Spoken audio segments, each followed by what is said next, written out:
Well, today we're in Psalm chapter 98. I have a question for you before we begin. When do the old songs become new?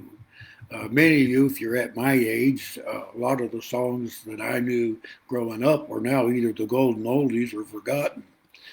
And every year you'd hear a new song, and plenty of new songs actually, and some of them would hit the charts, and some of them would be those one hit wonders. Well, in Psalm 98, we are encouraged to sing some new songs, some songs of joy.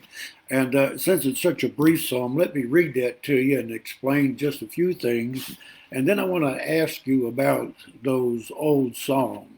Now, in Psalm chapter 98, beginning in verse 1, "Oh, sing to the Lord with a new song, for he has done marvelous, wonderful things.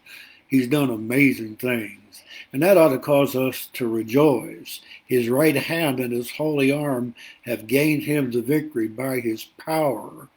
God has defeated the enemies. The Lord has made known his salvation, his righteousness. He has revealed it in the sight of the nations. We won't go into a lot of depth there, but I want you to understand those that were around God's people understood that God had many times delivered them.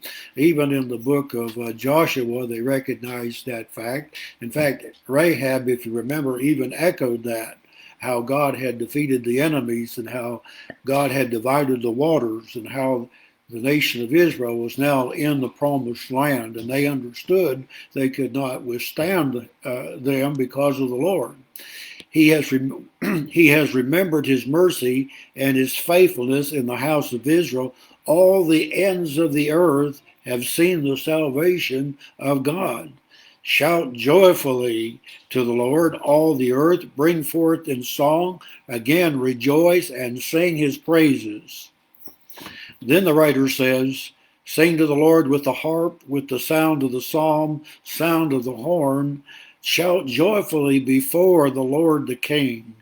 In verse number 7, let the sea roar and the nations, the world and those who dwell in it. Let the rivers clap with their hands. Let the hills be joyful together before the Lord. Then in the final verse he says, for he is coming to judge the earth. With righteousness he shall judge the world and the people with equity. Now let's go back to that question for just a moment.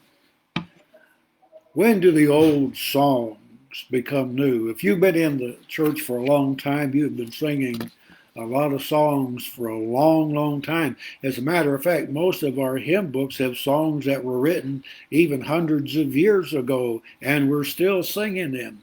When do those old songs become new?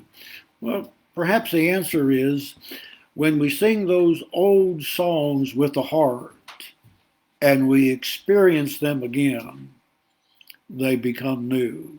For Christ has redeemed us and saved us, has delivered us from sin, and we have the hope of being with God forever.